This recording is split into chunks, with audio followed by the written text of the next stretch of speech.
Discover the history behind animation.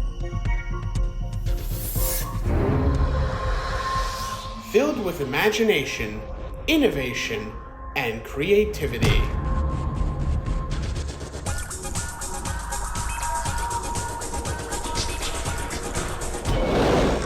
So join me as we discover the beauty of imagination in the world of animation.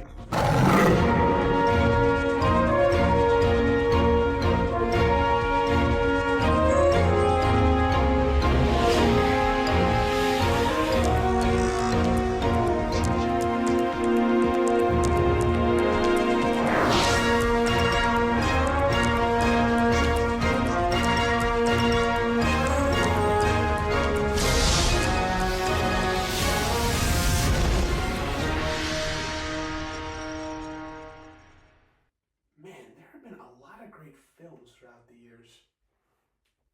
Oh, hi!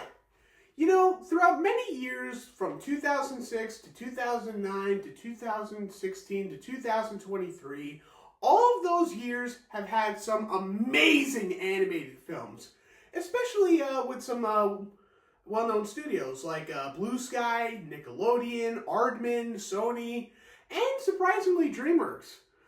But there was one year that I will say wasn't really good for one studio.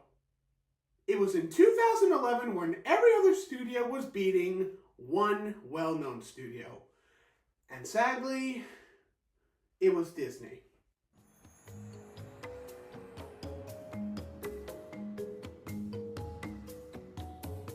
2011 was a very unique year for animation, where not only Disney was really getting punched in the face, but also other studios at the time were doing really good, like DreamWorks, Blue Sky, and Nickelodeon. And some films were released that year like Rio, Arthur Christmas, and Kung Fu Panda 2. Okay, so maybe start off easy with a Pixar film, like, were there any Pixar films released in 2011?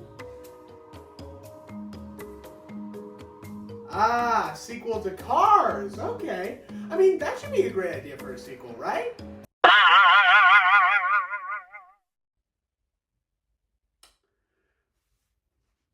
Boy, was I wrong. Not only was this a bad sequel, but this was also Pixar's very first failure. And I will be honest, I can definitely see why.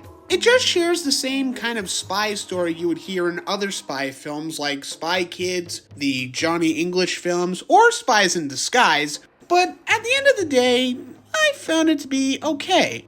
Not great, but at least it's an okay sequel for what it is. I don't full-on hate this movie, but it's a shame that Pixar had a failure at one point. I mean, Pixar is well known to make some of the best animated features of all time. And sadly, Cars 2 wasn't one of them. Okay, so Cars 2 maybe wasn't one of Pixar's greatest films, but it's not full-on hated. Okay, Disney just got off to a bad start. We all do. But thankfully, they got back on their feet when another animated film of theirs was released. And it starred quite the Disney-atic duo. Is Disney-atic a word? It sounded like a word. I thought it'd just be cool. Anyway, it was a movie starring Phineas and Ferb. Thank goodness for this film, because here comes Phineas and Ferb to save the day, coming out with their own animated feature. And honestly, this one was really good. It has a very interesting story, some very simple animation, and a lot of heart, action, and humor. Sure, it may not be one of the best animated features of 2011, but I will say it is one of Disney's better animated features. So thankfully, Phineas and Ferb saved Disney from Pixar's problem.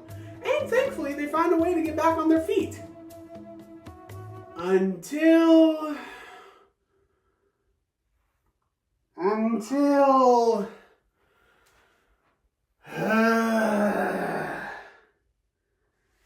You want to know what other film was released in 2011? Not only was it another Disney film, but it was a film that was made by Robert Zemeckis. And you know which one I'm talking about. Now you're probably thinking, how could this be the worst film of 2011?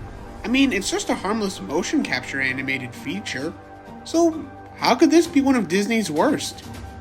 Oh, I'll tell you how. The first reason is when Milo said this. My life would be so much better if I didn't have a mom at all. The second reason is that Marstein's Moms was the end of Image Movers Digital, the only animation studio that uses motion capture. And you want to know the third reason? Sorry if I might be yelling a bit, but the third reason is because this film not only led to one of Disney's biggest box office flops, it led to the biggest box office bomb in cinematic history! It lost $144 million at the box office, which was not only one of Disney's worst box office failures, but it also led to the end of Image Movers Digital and made this one of Disney's worst films! So thanks to Robert Zemeckis, Disney seems like they're pretty much doomed, right? Well, no. Because thankfully, if there's one thing Disney can always count on, it's Walt Disney Animation Studios. And thankfully, they did save them.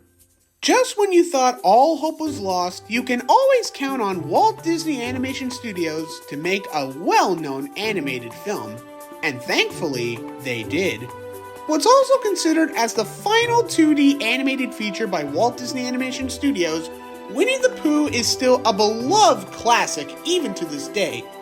Maybe not as much as The Many Adventures of Winnie the Pooh or any of the other Winnie the Pooh movies, but something about this one is really good.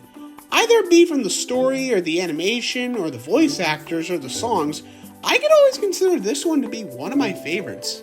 It may not be as sweet as honey, but thankfully this film was sweet enough to save Disney. So thanks to Pooh Bear, Disney was saved. And trust me, 2011 was a very rough year for them. But thankfully in 2012, they soon got back on their feet. So in the end, everybody wins. Well, maybe not Disney in 2011, but in 2012, they got back to their old ways. Now, if you'll excuse me, I'm gonna get back to my movie collection and making sure they're all in order by year. Oh, almost forgot.